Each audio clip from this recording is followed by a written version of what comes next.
Chapter 7, Return to the Factory. Soon enough, an opportunity presented itself. Rose was offered 6 months internship in the factory. Offer was to work at her favorite planning department. Rose, who wasn't sure earlier, learned about her mother's cancer. Thankfully, because of AI, cancer was detected at an early stage. But it still has to be treated. And money needed to be raised. Taking a break from school and working on a job was the only choice for her. Rose had been working in the planning department for a few days. Rose worked with smart helmets, which connected them to the AI network and allowed her to control the machine with her thoughts. She had to follow precise instructions and specifications, or else she would face errors and defects. She worked creatively and collaboratively so not to lose her edge and competitiveness. After few days, late in the night, Rose was waiting nervously in the dark alley. She received a message from Becca, telling her to meet her at a specific spot at a specific time. This precaution was taken to avoid CCTV cameras.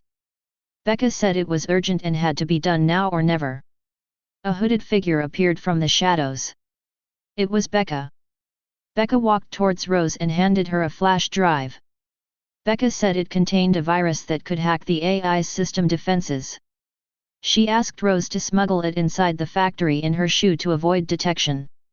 Becca said she will be coming to the factory under the disguise of an inspection officer and will take the flash drive from her.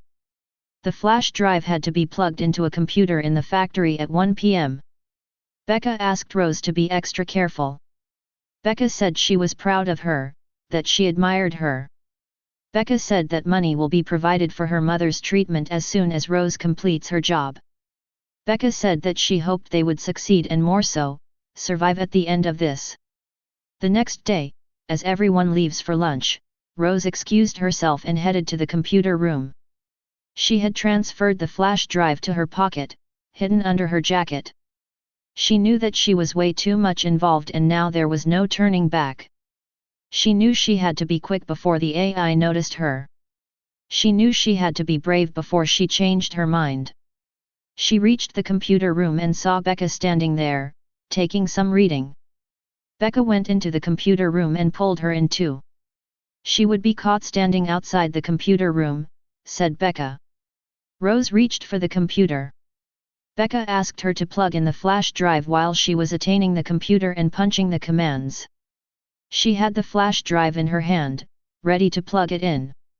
She had hoped to do it quickly, quietly, secretly. She had hoped to avoid detection, suspicion, and confrontation. She had hoped to escape, to survive, to succeed. But she was caught before plugging the flash drive. A voice boomed from the speakers, announcing her arrest. A laser beam scanned her face and identified her as a rebel sympathizer. A metal door slammed shut behind her, locking her in. She was trapped, exposed, doomed. Rose was scared, while Becca stood still. Becca held Rose's hand, comforting her, letting her know that she was not alone.